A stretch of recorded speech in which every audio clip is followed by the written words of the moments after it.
other people do with their houses and gardens does give one ideas.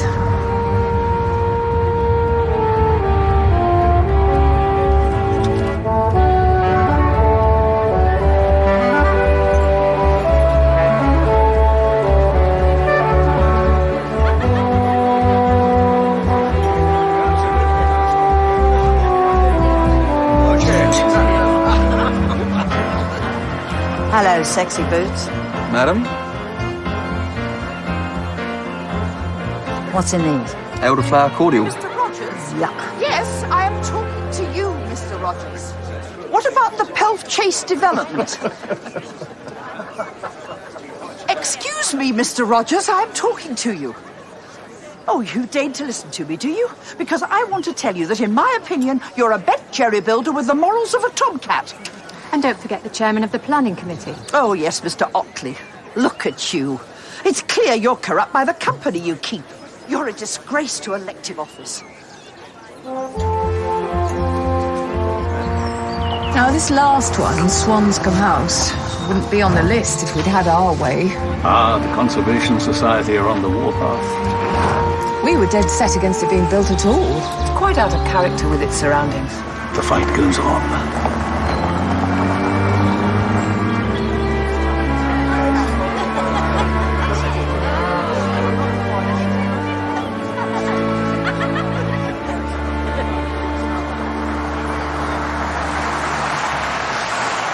You've got a nerve, Mr. Swanscombe. You think by opening this eyesore to the public you might win some sort of approval. Well, you are so wrong. Because it should never have been built in the first place. And I have to tell you that the Midsomer Conservation Society will oppose your plans to further vandalise this village by any means necessary. My dear Maureen, why would I want to vandalise the village? I've made my home here. My mother was a local girl. But your father could have been any passing tinker, couldn't he? Take no notice, Norman. Oh, and you're just as bad. You and all his other cronies. You've put this monstrous carbuncle on the face of the village, and now you want to do worse with your appalling plans for Pelf Chase. God, you ridiculous Philistine old bags. No. Please.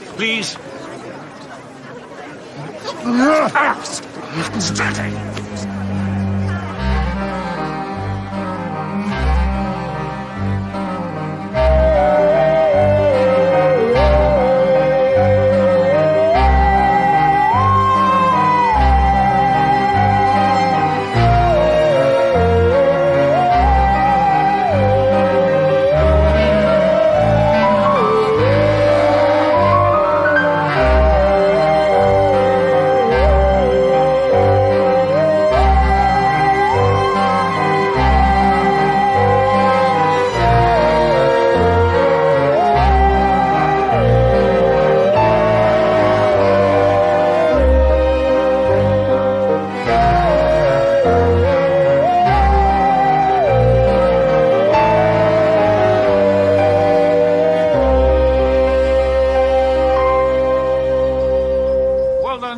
No, not at all. Used to be in the peacekeeping business. Did you really? Army. Major David Walsh. Tom Barnaby. Peacekeeping's what we did in my day. Retired down here for a quiet life, but you never know, do you? Look, if you'll excuse me, I'm a candidate in this local election. I have to counter all the votes being bought by the development mafia. Chief Inspector Barnaby, Liz Gerard, County Planning Officer. They hold Liz personally responsible for this monstrous carbuncle. Which is terribly unfair. This house went through all the rigours of the planning process. Amen to that. Liz studied the specification for this house to such a point she could build it herself, blindfold. Personally, I think the committee made the right decision. But I'm just a politically neutral servant of the public. Like yourself, Chief Inspector. What exactly is this Pelf Chase development that Mrs. Lawrence was going on about? Pelf Chase is a piece of land on the edge of the village. The council is considering giving outline planning permission to a mixed housing and commercial development. But there is local opposition, is there? There'll always be opposition to change. especially change for the better. Mr. Swanscombe, you are a candidate in the local election, are you not? I am. I'm standing as an advocate of change for the better. The Pelf Chase development will breathe life into a village that's in danger of dying in its sleep.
Fragments of broken glass in the wound.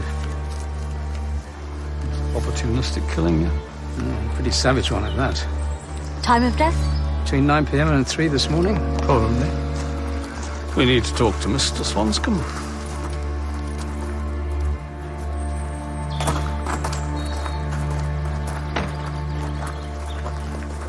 When did you last see Maureen Stubbs alive? Yesterday afternoon, when she left here after the incident. And did either of you see or hear, anything unusual during the hours of darkness? Mrs. Swanscombe? No. We tidied up in the garden and then had supper. It was quite late when the phone rang. It was Maureen Stubbs. She said she had something to show me that I ought to be aware of. About what time? It was around 9 when she called. I asked if we could wait until the morning, but she was insistent. Very insistent. So I agreed to see her. She didn't turn up? No.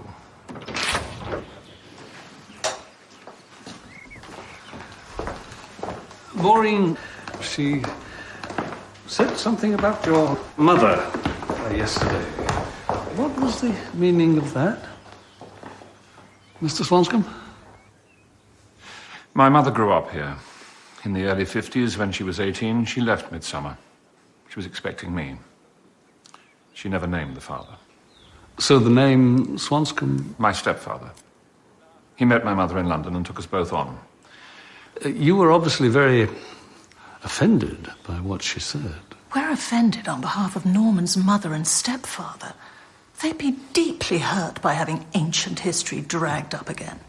What's so depressing about this place is the way gossip, malice, and spite infect everybody for generations. That's why I'm standing for election. I want to introduce the village to the 21st century. And Maureen Stubbs opposed your plans. Local politics. Not something anyone would commit murder over. So, in principle, we are all happy with the plans for the Pelf Chase development and will recommend approval to the next full council meeting after the election. Good. Well, that concludes this meeting of the Planning Committee. Thank you, colleagues. Oh, and a particular thank you to Liz for her customary diligence and efficiency. Thank you, Chair. Oh, Liz. Don't fancy lunch, do you? I can't right now, James. Got a meeting.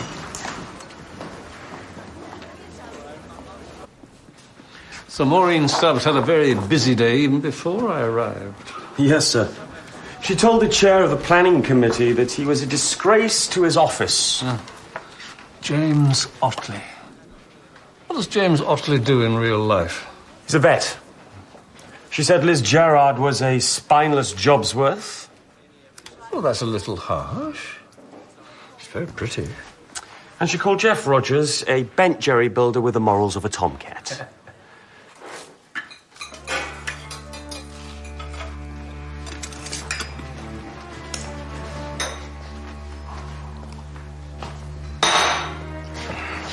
You were late last night? Business. Can't build houses in the middle of the night. Don't act thicker than you are, girl. I'm not a brickie anymore, Jen. I'm a mover and shaker around here. Got to put myself about. At all hours. See you when I see you.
So what had all these people done to provoke Maureen? Well, Clifford Bunting designed the house. Rogers built it. Otley and Liz Gerard gave it planning permission. They were what Angela Lawrence called Swanscombe's cronies. Oh, I see. Oh, there's Fiona Conway. She lives at Pelf Hall. She sold Swanscombe the land to build on. Maureen shouted her too? No, she seemed to steer well clear of Maureen.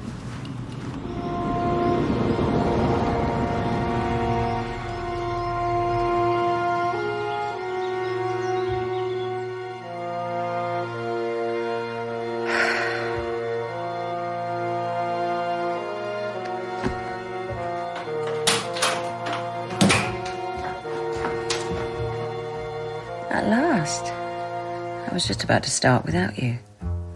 Had some hassles at work. We can forget work for an hour.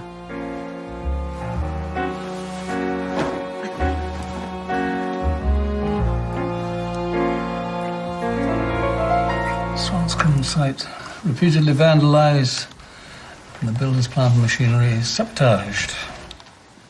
And the attacks on Swanscombe House have continued. Yep. Graffiti sprayed on the walls. Ball bearings fired at the windows from catapult. And then death threats to Norman Swanscombe. Why don't we have a word with Major Walsh?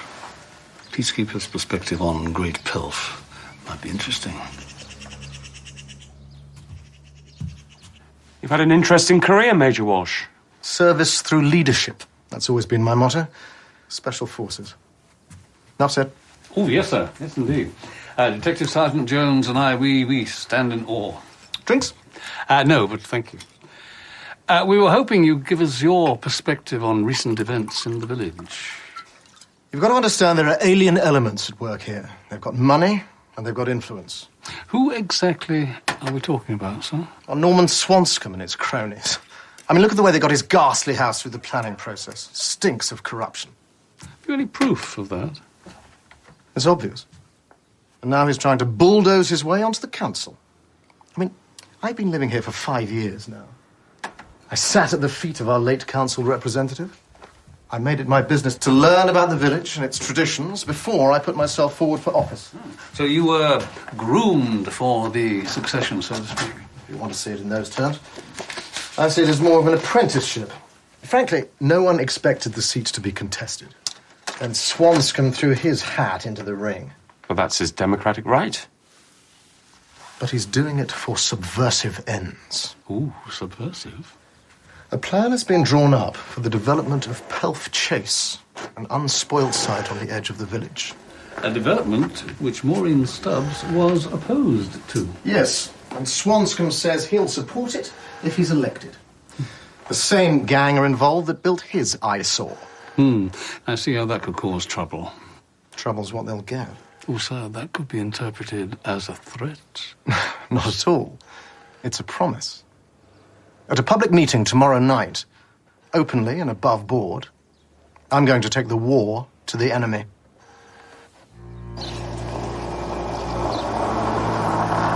You got the keys? Sir.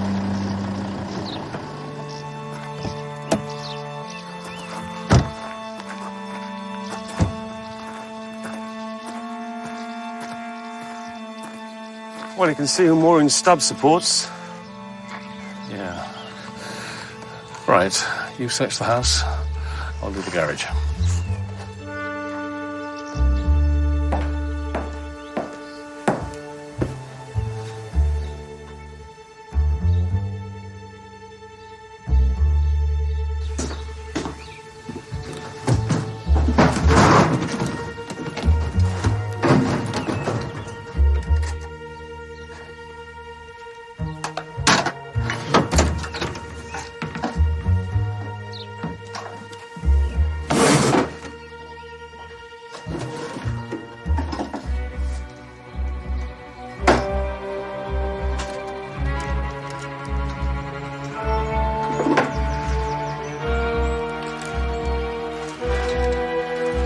Jones! Up here.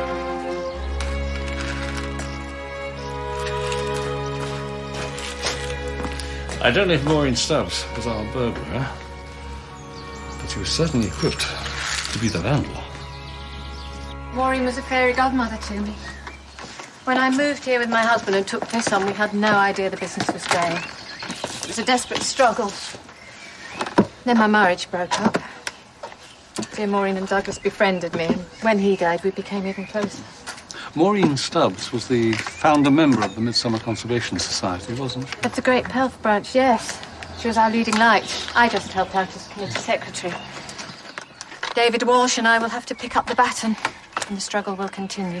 Mrs. Lawrence, will the struggle continue using the same criminal methods? I don't know what you mean. We found aerosol cans, a catapult and ball bearings on Maureen's premises. The kind of equipment that was used to vandalize Mr. Swanscombe's house. Did you know about that? Absolutely not. But you were so close, weren't you? You and Maureen. If she had been tempted into extremism, she would have wanted to protect her colleagues from guilty knowledge. Selfless to the last.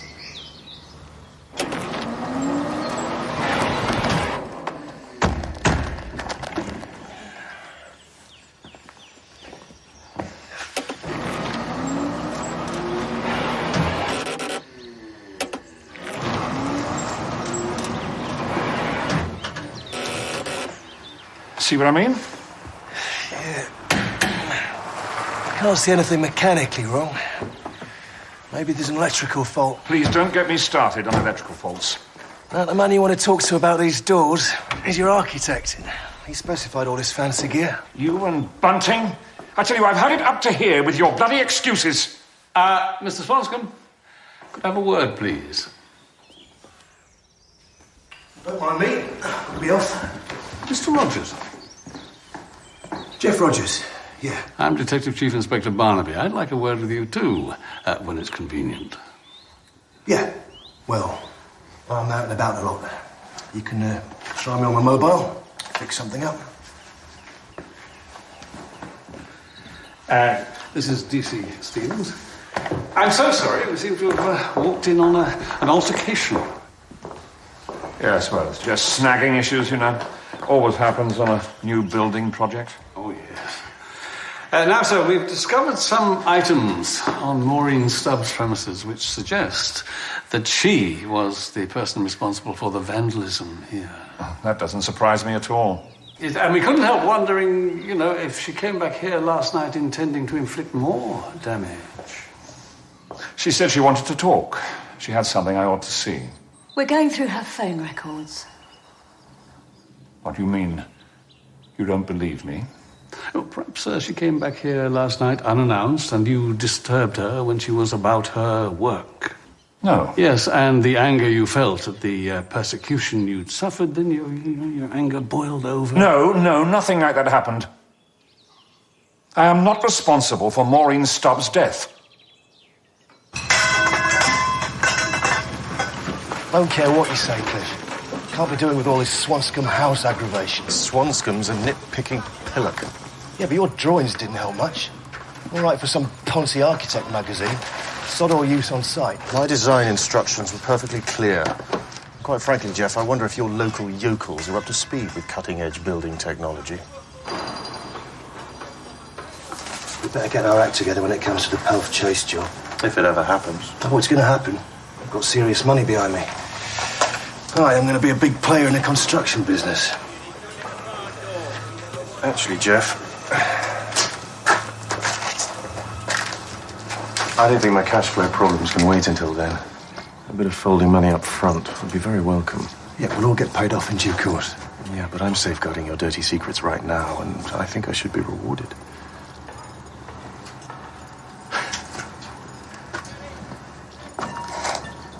You blackmailing me? I don't care what you call it, Jeff.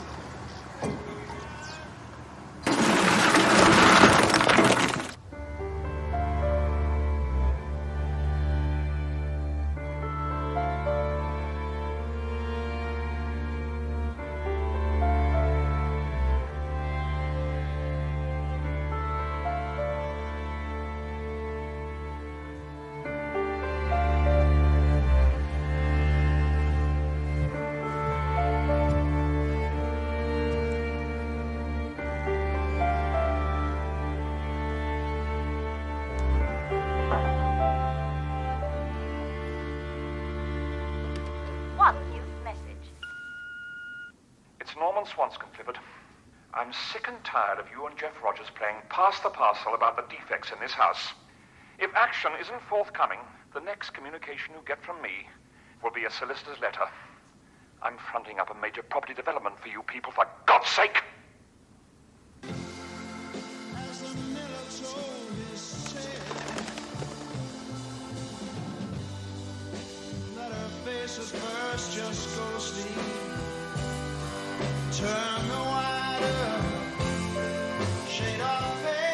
This Maureen business. I don't want the police poking around. I know. Well, we'll try and keep them off the scent. No. Think of my public profile. Well, I better get back to Eleanor. We've got an election to run. You can count on my vote. If only I had the same hold over the rest of the electorate. I'm so glad we found each other, Norman. So am I.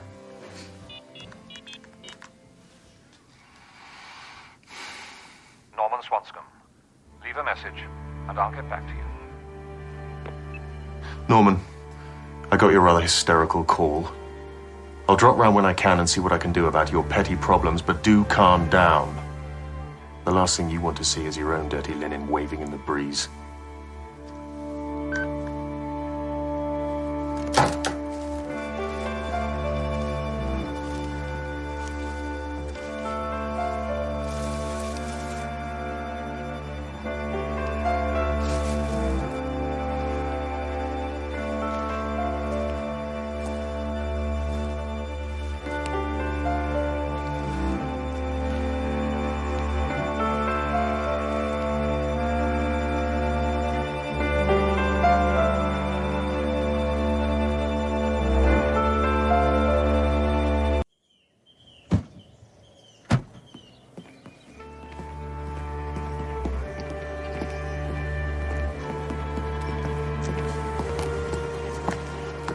That's what I call a des res.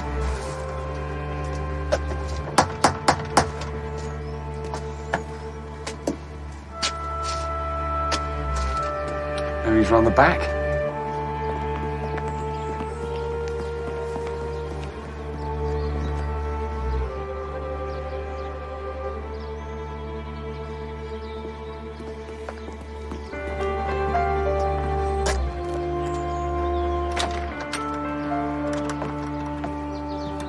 sir. Oh. And it's recent. Right, in you go.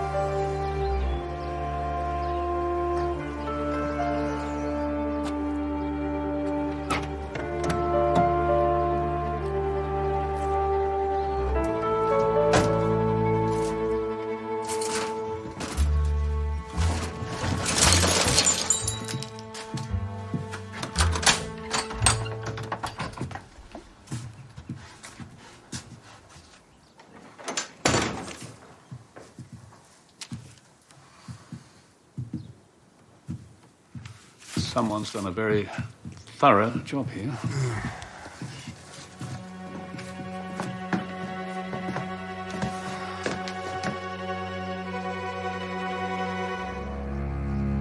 So where's Bunting? Who the hell? Oh, it's you. Well, that's service, I suppose. I was just on the phone ringing about the burglary. We're not here about the burglary, Mr. Bunting. I want to talk to you about the death of Maureen Stubbs. Murder? Burglary? Blimey. You lot are losing your grip around here. There's only you and I now, and we have just 2 meetings left to win the vote. So do you think I should go ahead with tonight's speech, as planned? Absolutely, David. Give them both barrels. Well, yes, but now we have no proof. Never mind about proof. Speak out for what you know to be true. It's what Maureen would have wanted. And it means so much to me.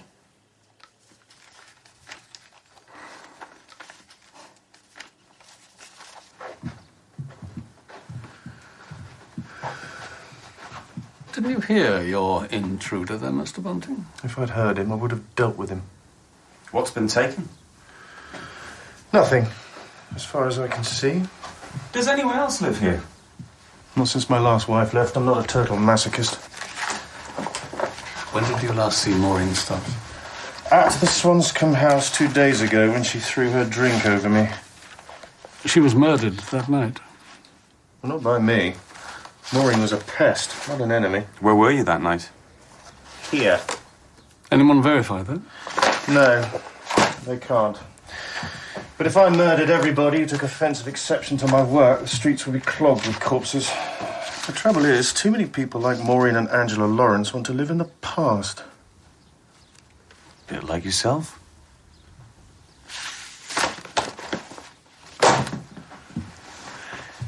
If I could afford the kind of house I design, I'd live in one. As it is, I'm in a Georgian house, and I have modernized it according to its form and function. That is integrity. And tell me, Mr. Bunting, do all your clients appreciate the products of your creative integrity? Well, they have a tendency to ignore the fact that they are privileged to live in sculpted space. They quibble about trivial details. Who was the architect who said that God is in the detail? Mies van der Rohe. And he'd have changed his mind if he had my clients. And so I want to see Great Pelth moving with the times. We need affordable housing for sale and rent for local village workers. The Pelth Chase development is in sympathy with the existing built and natural environment. It's not. It is ecologically sustainable. Rubbish! The alternative is to see Great Pelth turned into a theme park for commuters and second home owners. Nonsense! I would like to make it absolutely clear that I have no financial interest in this development whatsoever. How much? No, that's absolutely true. I'm asking you for your support because I believe that together we can safeguard the future of our village as a thriving, living community. Thank you. Thank you very much indeed. Murderer! Order, please. You and your cronies. Everyone here knows why Maureen Stubbs was killed. Mrs. Lawrence, I must ask you to moderate your language. Oh, don't worry. I'm not listening to any more of this charade. This is the kind of stitch-up that provokes ordinary people into direct action, and I can promise you there'll be plenty more of that.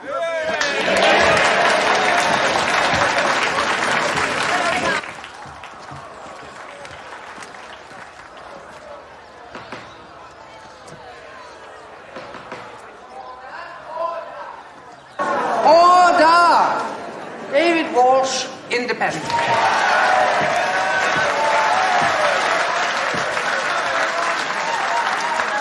Well, you've been offered a seductive vision of the village's future. Unfortunately, this vision is a mere smokescreen. This will never be built. Detailed, secret plans already exist for a quite different development on the Pelf Chase site. An out-of-town shopping centre will be built with parking for hundreds of vehicles, together with some low-rent social housing of poor quality, radically and permanently altering the character of our village. And who's behind this? Mr. Swanscombe, the big city accountant, and his cronies. Fiona Conway owns the land. Clifford Bunting's drawn up the plans.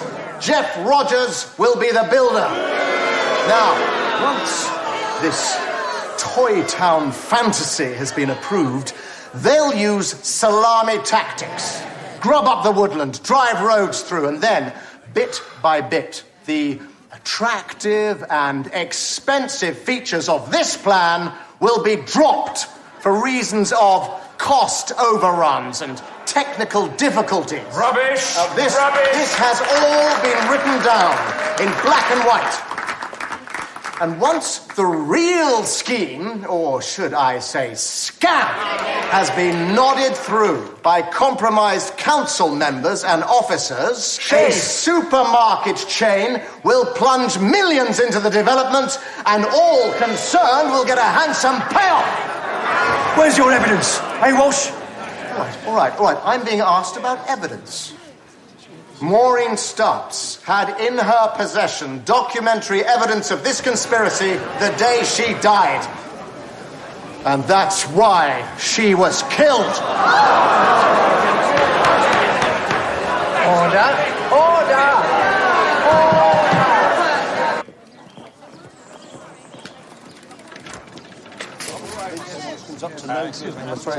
Major Walsh? I'm sorry. Major Walsh, can I give you a lift home? Because if you do have some information pertaining to Maureen Stubbs' death, I want to hear it. Only too happy to oblige. That's very kind, thanks. Jump in. Liz?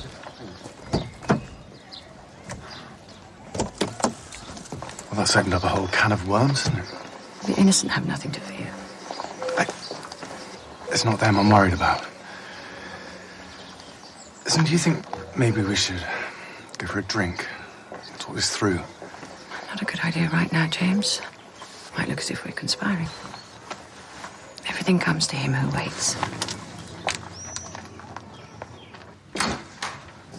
Major Walsh, you spoke of documentary evidence of a corrupt conspiracy. Mm-hmm.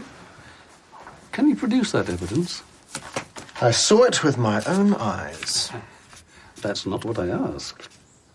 Where is it now, this evidence? Maureen had the evidence. Now she's dead, and it's missing. I know the conclusion I draw from that. Well, surely she made a copy. Well, apparently not.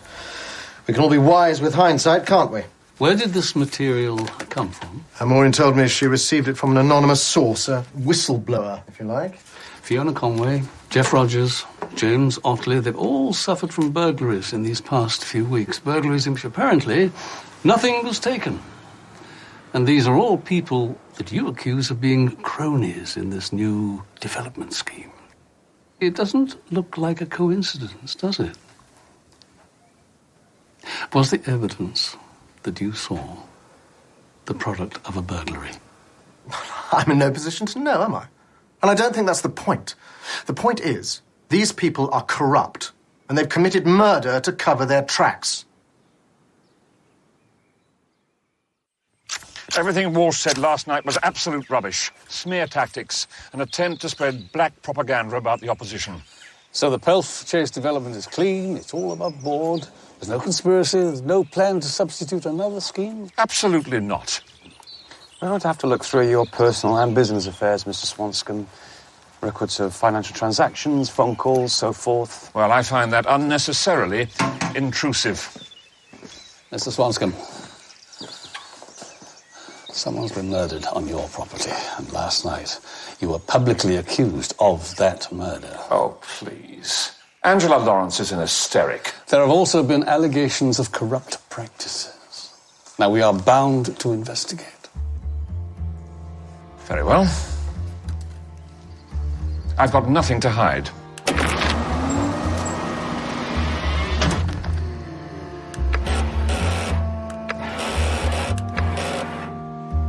Damn it! How is it? Walk him about a bit.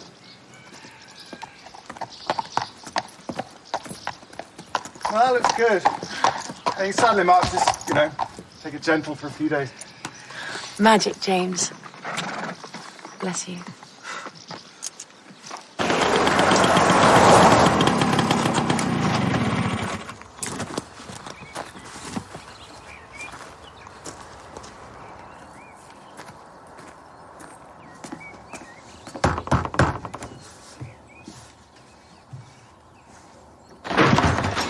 Margarita? It's Fiona, actually. But we won't let that stand in our way. I don't seem to have any cash on me. But if you'd like to step inside for a minute, I'll see you right. Tilly?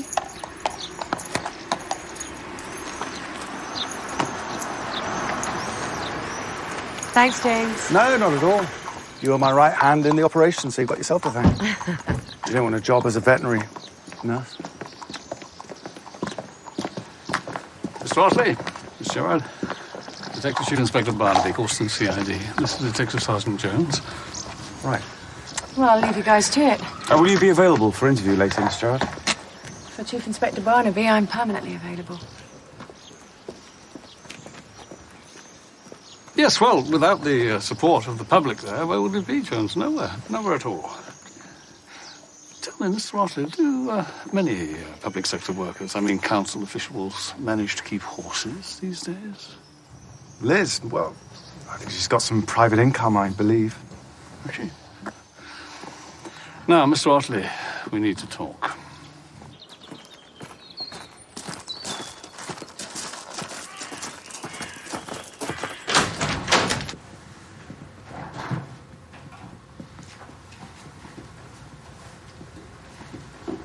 These patients? No, they're symptoms of nostalgia. I started as a marine biologist specializing in the Indo-Pacific. Is that you in these photos?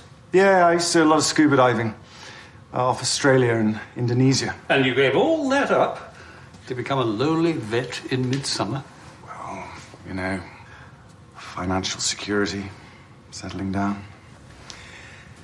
Now, Mr. Otley, at Norman Swanscombe's house, Maureen Stubbs strongly suggested that the council planning process was open to abuse, to corruption.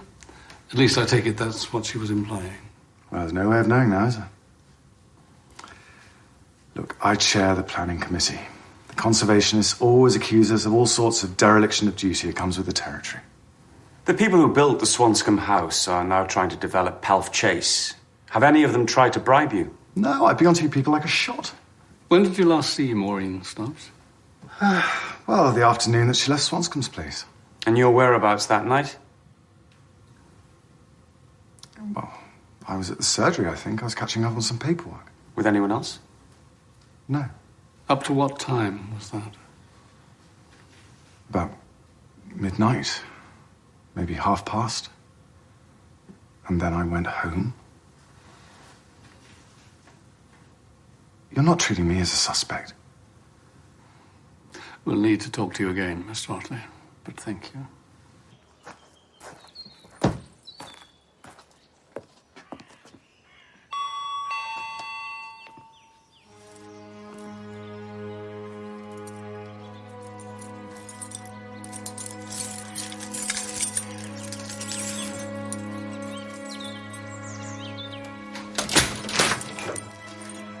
Hello?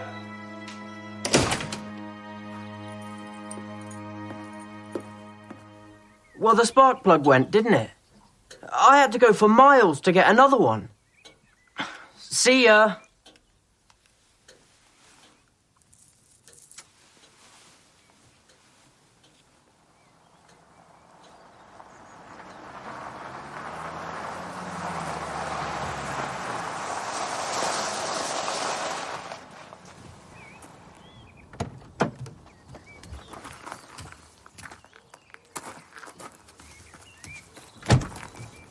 It's all right, sweetie, it's only the Phil.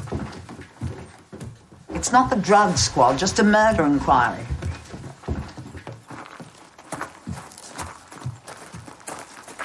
Do come in.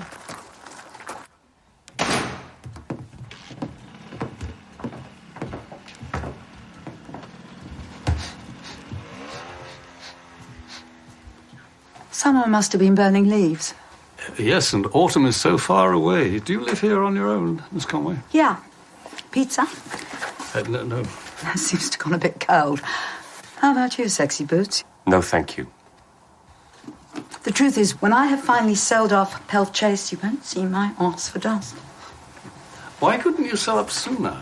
Hassles with planning permission and all sorts. Thank God dear Norman Swanscombe and his pals seem to find a way through. But they're being accused now, are they not, of conspiracy, even murder? I mean, you heard what Angela said at the meeting last night. That soppy cow. Do you think Norman's that stupid? He's one of the few people round here who've actually got a life. What about those allegations of corruption? Can you shed any light on those? I don't know anything about it, and I don't believe the galloping major knows either. David Walsh. The truth is, Walsh's nose is out of joint because he thought he was a shoo-in for the council seat, and now there's a much stronger candidate standing against him. Drink? No, thank you. But Major Walsh is very passionate, is he not, for conservation issues? He never used to give a toss about conservation. In fact, a few years back, he tried to buy some land from me to build holiday homes. Really? Oh, yes, conservation's just a bandwagon for him. And, of course, Angela Lawrence is leading him around by the plonker. Do sit down, darlings. Is there any, actual relationship there? In his dreams, Angela's on the other bus. Can you explain that to the Chief Inspector? When Angela came to terms with her sexuality, dear, her marriage broke up. So, one way and another, you would reject absolutely, would you, the charges of cronyism and corruption? If there's one thing I'm an authority on, it's villains, chances and wrong-uns. And believe me, Norman Swanscombe is as straight as a telegraph pole.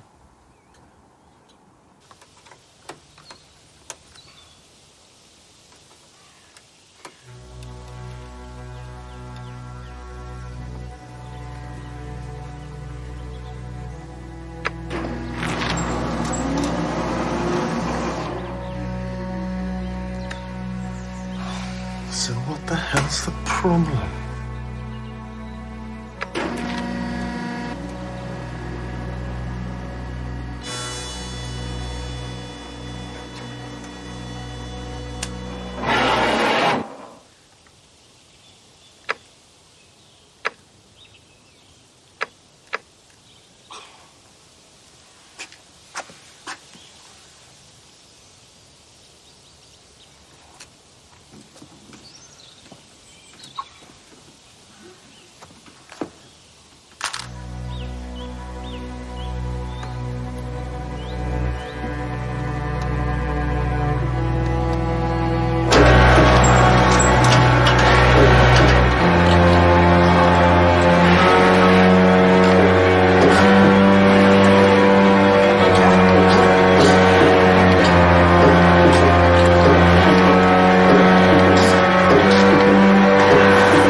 Well, the cause of death seems obvious. If causes of death were ever obvious, you wouldn't need me, would you? Well, Dr. Bullard, I await the formal results of your post-mortem examination with anticipated delight, but might you expedite our investigation by honouring us with a speculative hypothesis? Occlusion of the carotid artery leading to severe brain damage due to hypoxia. Just a guess.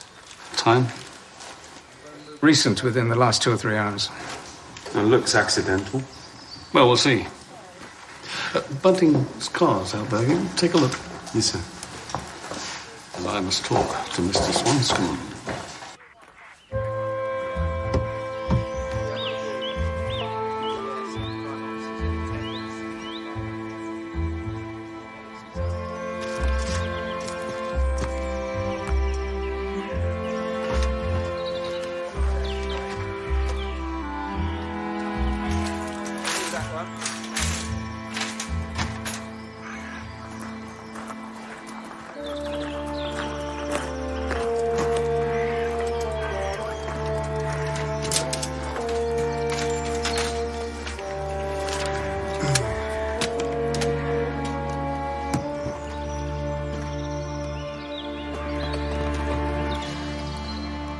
I drove Eleanor to the station. She's in town for the day. Then I came back here. Found him. Where are the electrical systems that control all this? Where do you keep them? There's a fuse box in there, I think. What was Mr. Bunting doing here in your absence? I'd asked him to sort out some of the problems, including the sliding doors. Yes, it's in there. He kept his own set of keys so as he could sort out the problems while I was working in London. So someone could be using those controls at the same time as watching the window? Yes, I suppose they could. What time was your wife's train? 12:45. It's on time? Yes. Well, the drive from Pelth Holt would take 50 minutes, give or take. That would get you back here at 1 o'clock. You didn't report finding the body until 1:30. After Eleanor caught her train, I decided to take a drive. The woods, Pelth Chase, taking some scenery. Did you meet anyone? Did anyone see you? I was taking the air, not constructing an alibi.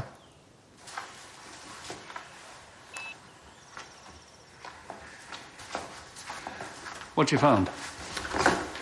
This. Oh, the architect's essential tool. Is it just houses? Yeah. Okay.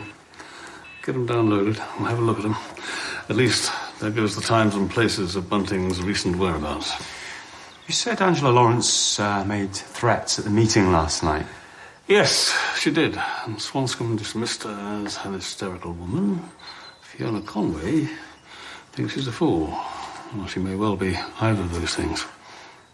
On the other hand, she could be something else entirely.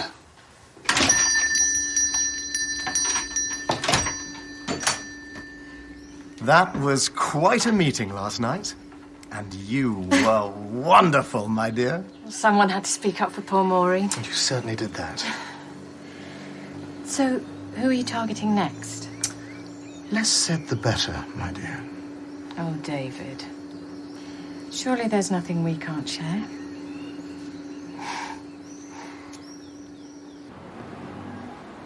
Jones. A couple of things on Clifford Bunting, sir. He was heavily in debt. He was being chased for maintenance by both his ex-wives, and he was in arrears with his mortgage. So if a really serious money-making scam were on offer, you'd be very tempted. We also found this. He left it for Swanscombe 2 nights ago. One new message. Norman, I got your rather hysterical call. I'll drop round when I can and see what I can do about your petty problems, but do calm down. The last thing you want to see is your own dirty linen waving in the breeze.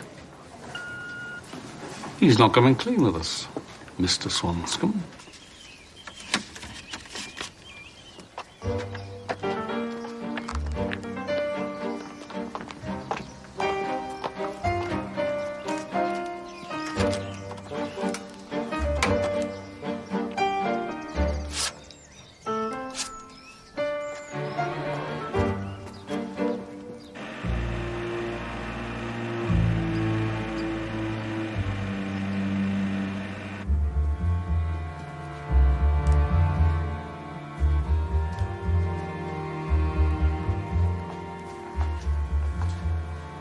Is this business again?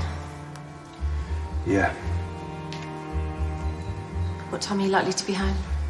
When I'm good and ready. All right. Jeff, I've never known you like this before. Why can't you tell me what you're scared of?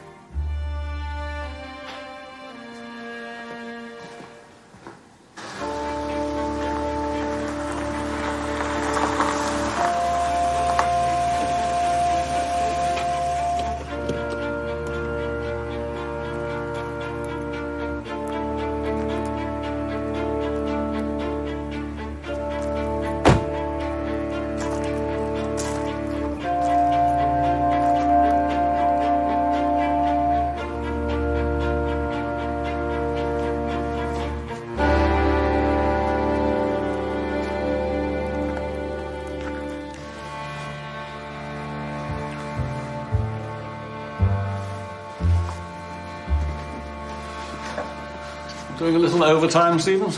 Before you go, sir, you should look at this.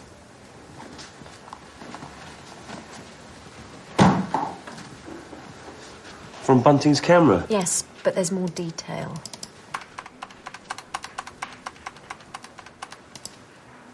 Oh, Jeff Rogers. To coin a phrase. Not so easy to ID the woman.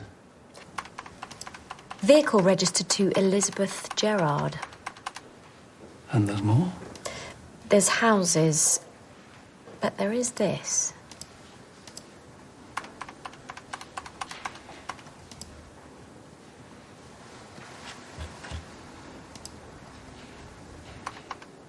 Fiona Conway.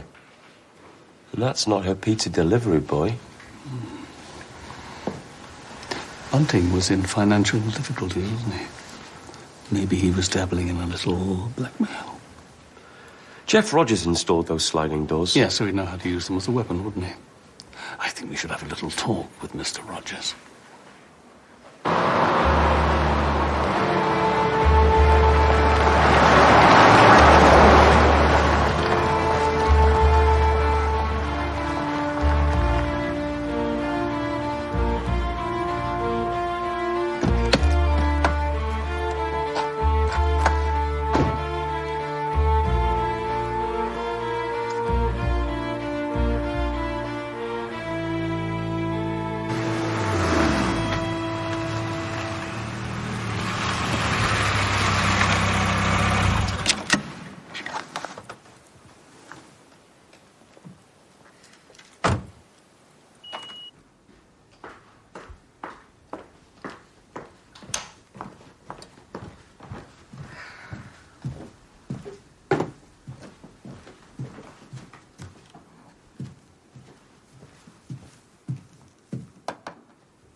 Ah, Mrs. Rogers, we actually wanted to talk to your husband.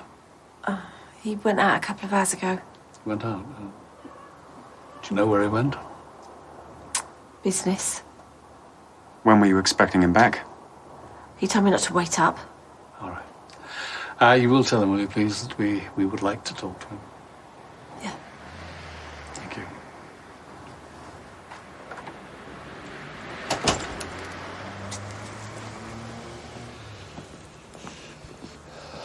I think, Sergeant, we should call that a day.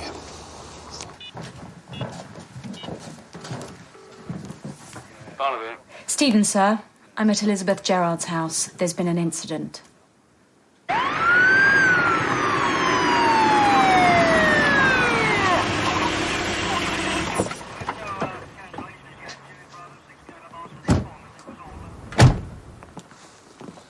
Major Walsh.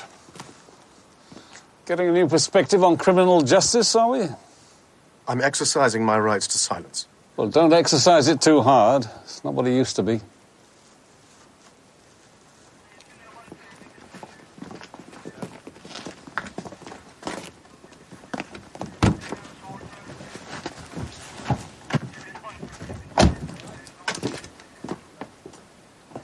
heard a noise from in here, so I locked this door and dialed 3 9s. That showed coolness, great presence of mind there.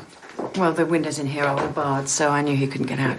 None of your property was found on Major Walsh. Have you any idea what he might have been looking for? Evidence of my professional wickedness, no doubt. And, of course, he didn't find any.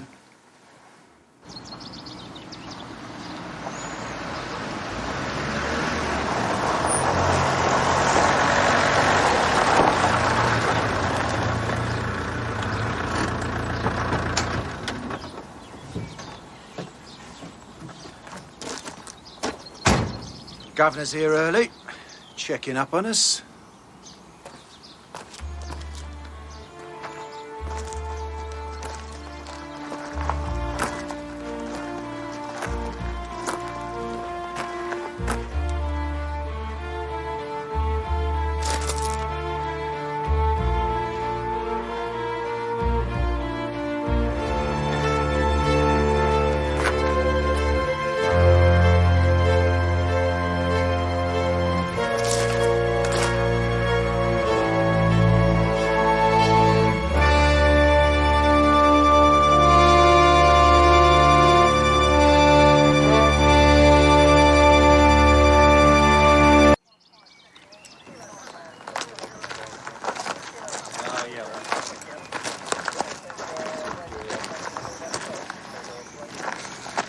I could have been a brain surgeon. No, it probably worked out for the best there, George. Thanks. Any initial thoughts, Mr. Bullard? Well, I can only assume asphyxiation because of the pressure on the thoracic cavity. Was he alive when he was covered with concrete? Well, that's what it looks like. Until I get his lungs on the bench, I can't tell you anymore. Where were you before you broke into Liz Gerard's house last night? Major Walsh. Jeff Rogers was killed last night. So if you have an alibi, I think you ought to give it to us now.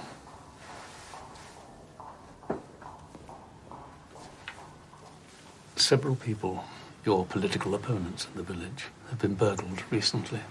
We know now that you committed one of those burglaries, and we believe that you committed all the others as well. Now, 2 of those people are dead, and that puts you in a very serious position. I need to think about this. That's very wise, Major.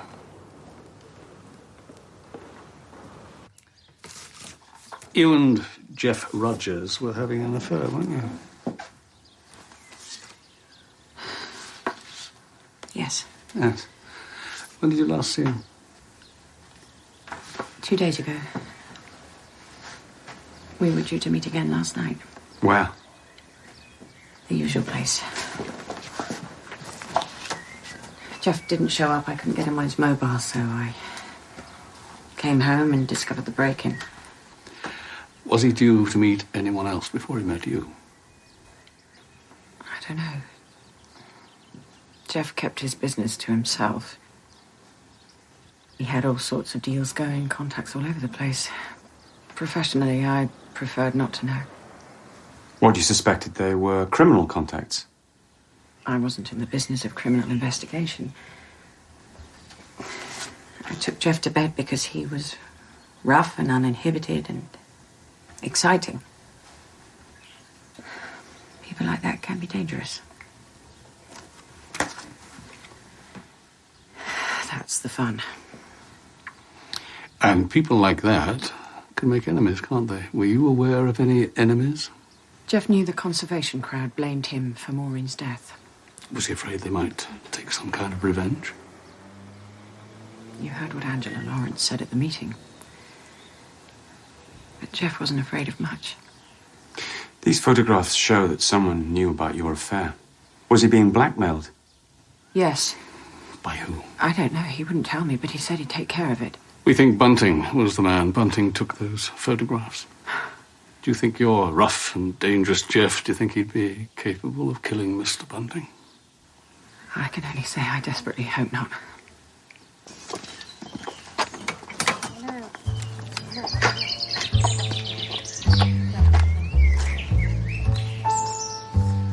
We'll take that as a definite no, shall we?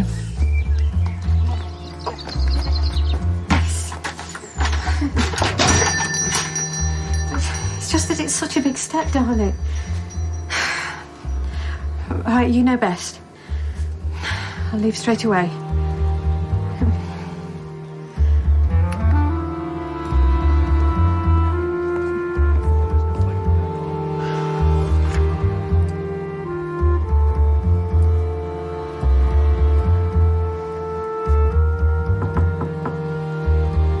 Come in.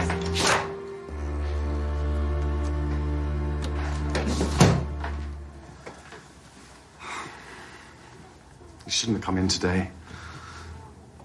Better than wallowing at home. Well, if there's anything I can do, you only have to ask. I know.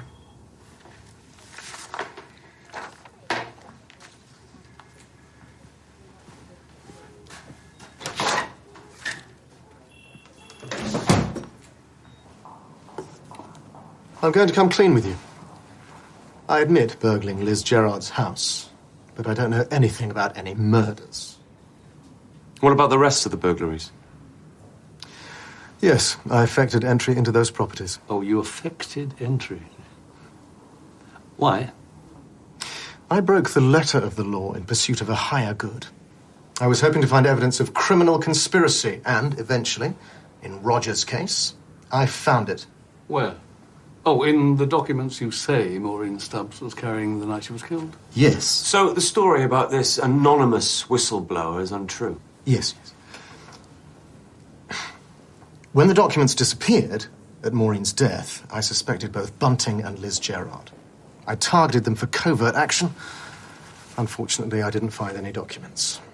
Look, two of the people you targeted have subsequently died. That cannot be coincidental. I know nothing about any murders. I'm giving you as much help as I can. What about your other associate on the Conservation Committee, Angela Lawrence? What part did she play in all this?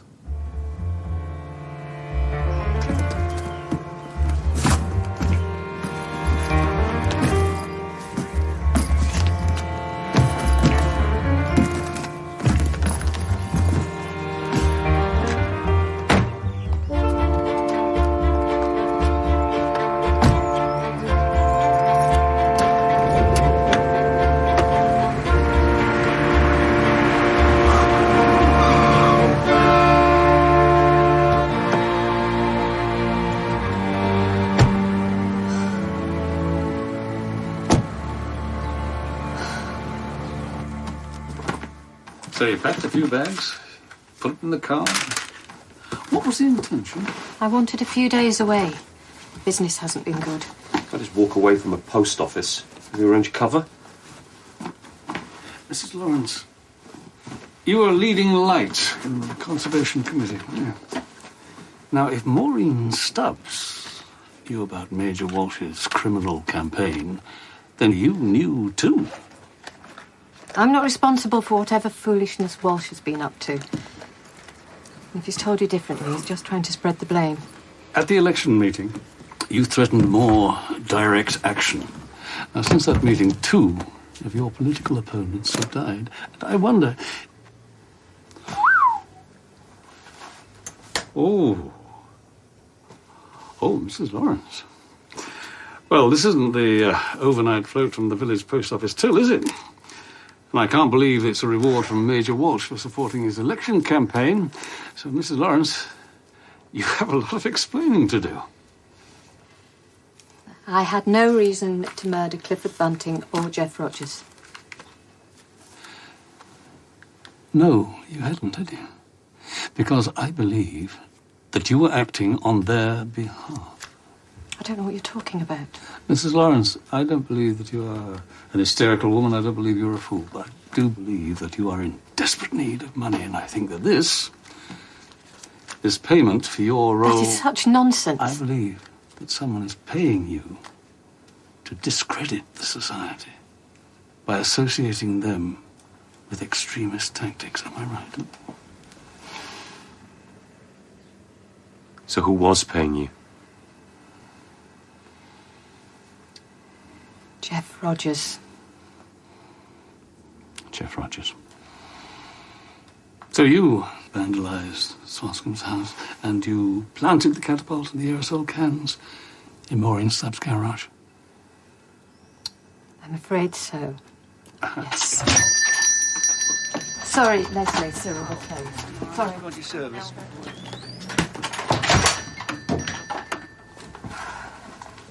Shall we go into the other room?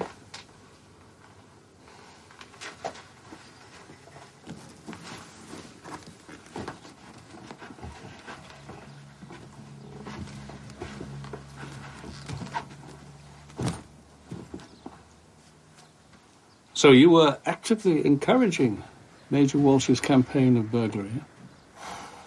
Major Walsh is just a silly man who thought it was Watergate all over again.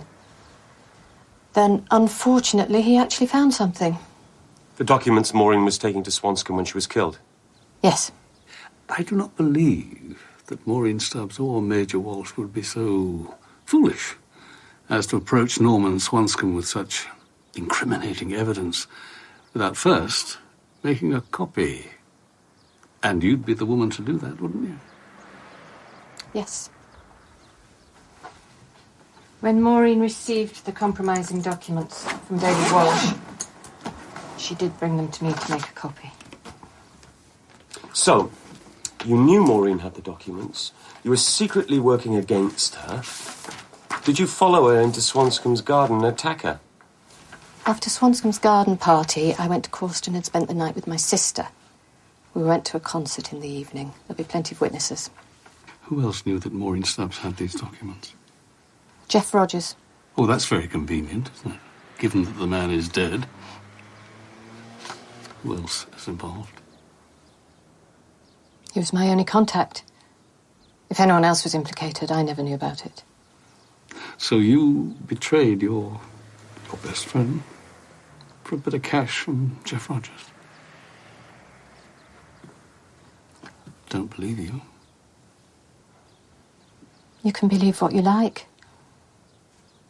I have nothing more to say.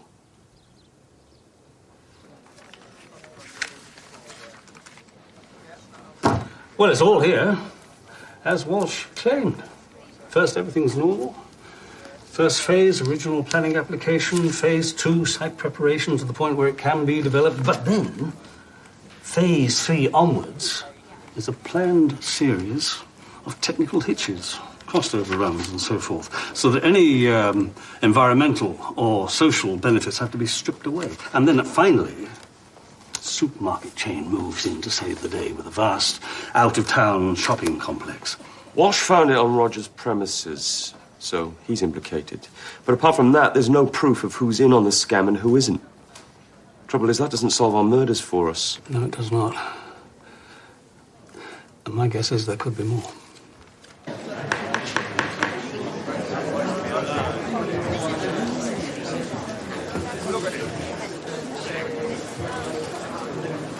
I thought he was under arrest. He was. He's been charged. He's out on bail.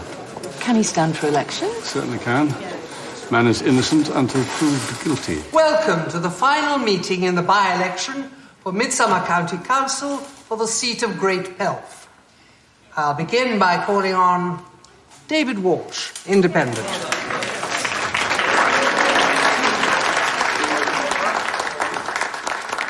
This election is taking place in the shadow of grave events. 3 people have died in the village. I ask of you one simple thing.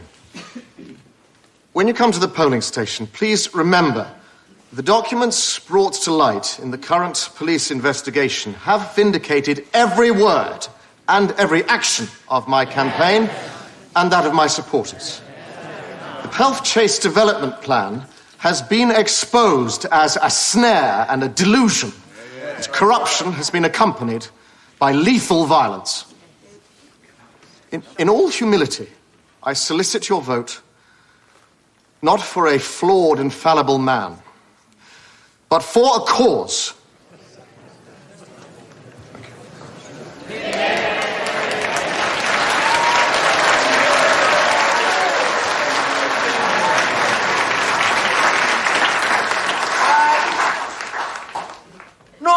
Swanscombe, independent.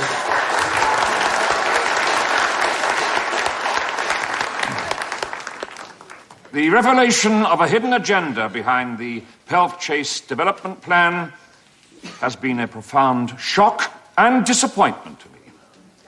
However, I should make it absolutely clear that if elected, I will support the planning application with all of my ability.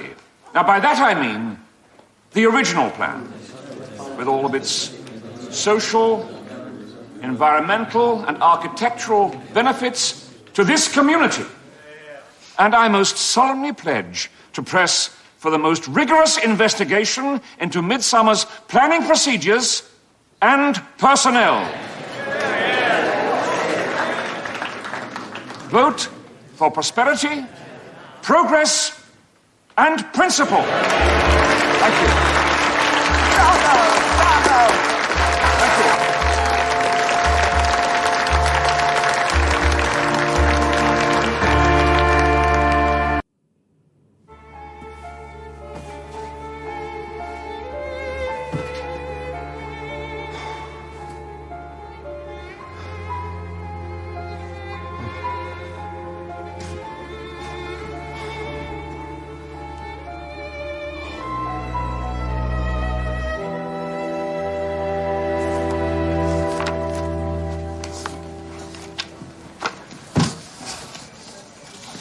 Trawled through Swanscombe's financial affairs, sir. And there's nothing that ties him in with his development scam.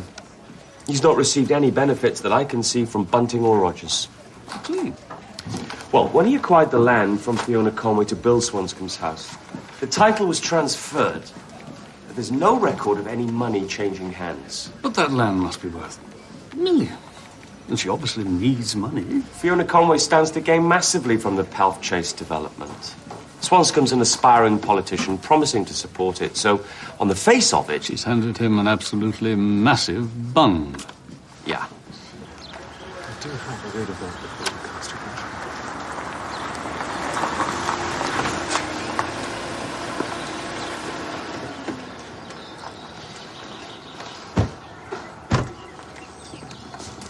This is Swanscombe. Trying to find your husband. Been round to your place, but no one in. Well, you could try Pelf Hall. My husband spends a lot of time there, but you'll have to talk to him about that. Thank you very much. The Major's a buffoon. You're bound to win if the electors have got any sense. If. And then shouldn't we really stop pretending? It would be a relief to Eleanor.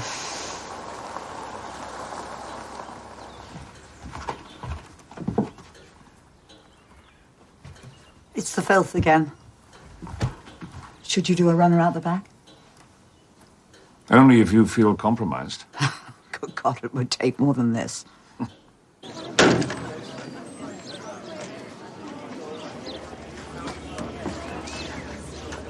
I see the payroll vote is out in force. We've come across something rather odd. Mr. Swanscombe, it appears that you obtained the land for your house from Miss Conway here without paying her any money for it. Now, could you explain that to me, please? Damn it, Norman. They've got ways of finding out. Finding out what?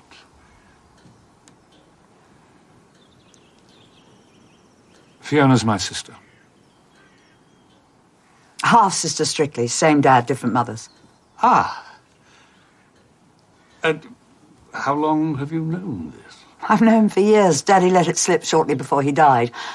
Fiona told me when I came back to the village. I thought the family owed Norman, so I gave him the land. Why the secrecy? I thought it might open old wounds for my mother. And Maureen Stubbs, for one, would make a meal of it, yes? Yes. I'm afraid we have been rather selfish, grabbing as much time together as possible. Ah, Tom. George, I hear you have some information for me, isn't that right? Yes. You remember I said that Rogers was alive but unconscious when the concrete was poured? Yes, I do. Not entirely correct. He was in what we call a state of dissociative anesthesia. And what would that be then? Conscious but incapable of speaking or acting, Benjamin. He'd been taking, or had been induced to take, ketamine. Bit old for recreational drugs, isn't But it? ketamine also has legitimate medical uses, yeah? In some cases on humans, yeah. Although, these days... It is commonly used, is it not, by vets? Absolutely.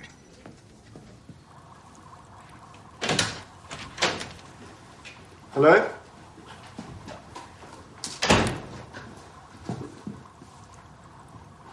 Mr. James Otley, I'm arresting you in connection with the death of Jeff Rogers. You do not have to say anything, but it may harm your defense if you do not mention when questioned something you later rely on in court. Anything you do say may be given in evidence. Do you understand, sir? I didn't kill Jeff Rogers. Mr. Otley, do you use ketamine as an animal tranquilizer in the course of your work? Well, yes, of course. It's normal in a veterinary practice. Jeff Rogers was drugged with ketamine before he was killed. That has nothing to do with me. Well, Mr. Otley, look at it from our point of view. A criminal conspiracy has been uncovered. You and Liz Gerard are at the very heart of the Midsomer Council planning process. So either one or both of you must have been part of that development scam in order for it to succeed. Now, someone who opposed the conspiracy has died. But then 2 other people who we believe were part of the conspiracy have also died. And it begins to look as if someone is methodically trying to cover their tracks by killing their associates. Someone, sir, like you. When you operated on Liz Gerard's horse, did you use ketamine? Sure. Thanks, James. No, not at all. You got yourself to thank. You were my right hand in the operation. So if you ever want a job as a veterinary now. Were you present for the whole time that the horse was being tranquilized? Yeah, of course. Oh, no, hang on. It's for a moment when I had to go back to the Land Rover to get a splint. But Liz was perfectly safe looking after the drip. When was the last time you saw Liz Gerard? She didn't go to work this morning. Called in at her house. No one home. Where is she, sir? You don't think? I haven't harmed Liz. I couldn't... Mr. Otley, please. Tell me, when did you last see Miss Gerard? She stayed the night with me. Yeah. I've been dreaming about that night for years. I always knew there was something about Liz that was dangerous underneath the surface. She just proved how right I was. Tell me about the really scary things down on your Indo-Pacific reefs. Well, there's the blue-ringed octopus, which is very small. Lethal poison. Isn't there an Australian fish that produces a heart attack in humans? Oh, I know what you mean. No, the Irukandji syndrome. Except it's not a fish. Look.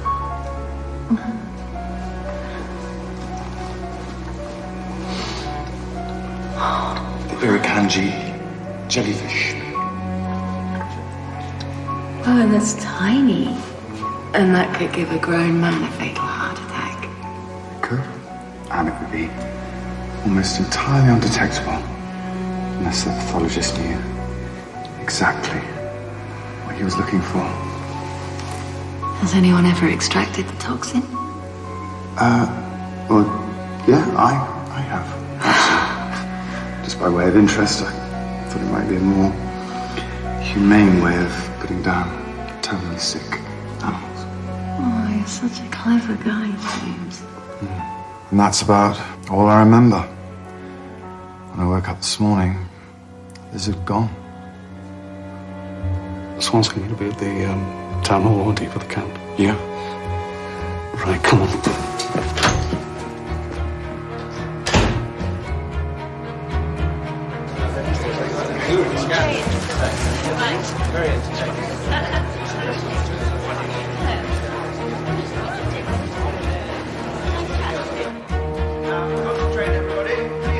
County, and good luck.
So, what's all the secrecy about this? Can we talk about this over a drink?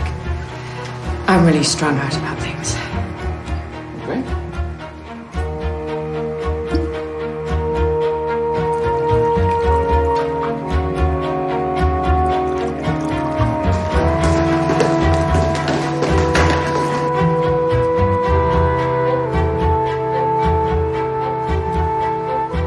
Cheers, Norman. Cheers. Don't drink that! Secure the bottle.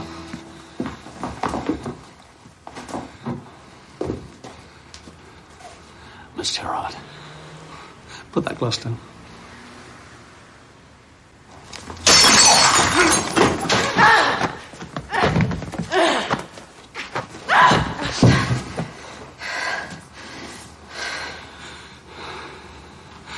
Miss Gerard, you murdered Maureen Stubbs because she was just about to reveal details of your development scam to Mr. Swanscombe here.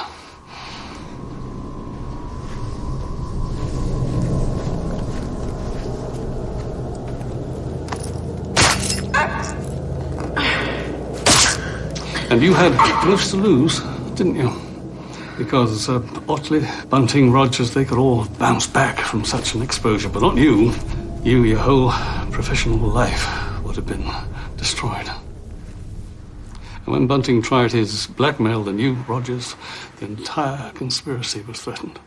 Jeff Rogers couldn't bring himself to kill Bunting, could he? He didn't have the stomach for murder. But you did.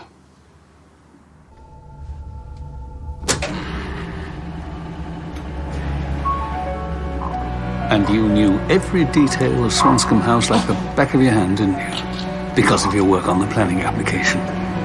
And you took the safety device off the patio doors.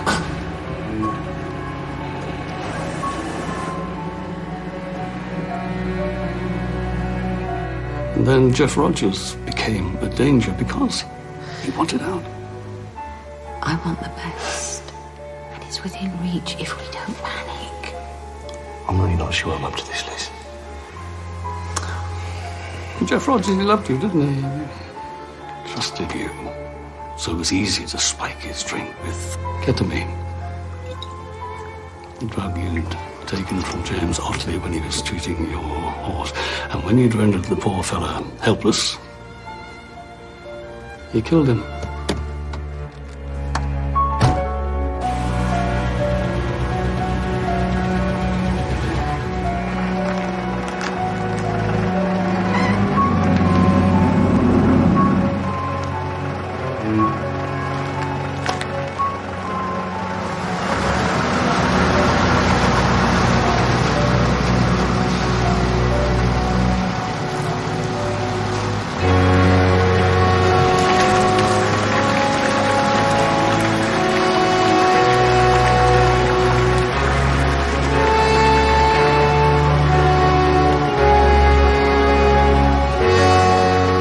And of course, the use of the drug ketamine, that pointed the finger at your one remaining co-conspirator, James Otley.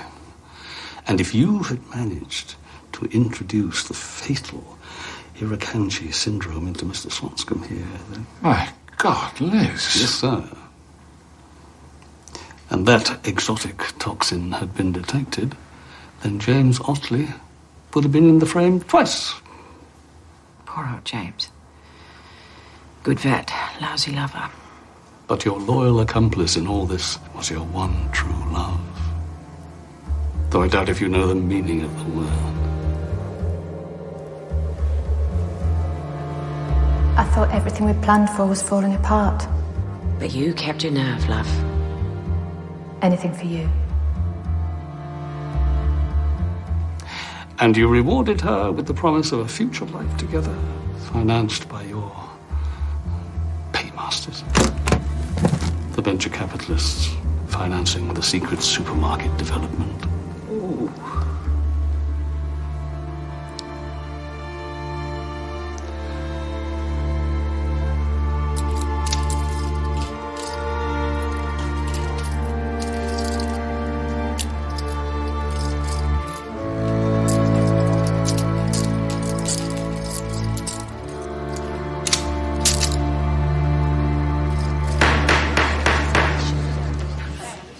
In the County Council by-election, for the seat of Great Pelf, the votes cast were as follows. Norman Anthony Swanscombe, 254. David Patrick Walsh, 306.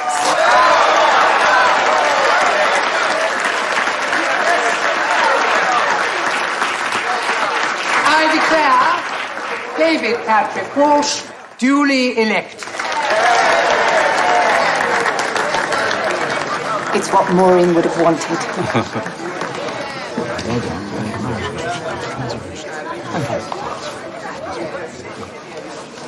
Those two are starting to look like cronies. You can't rely on politicians' promises, Joyce. There'll be a Pelf Chase development yet, you see.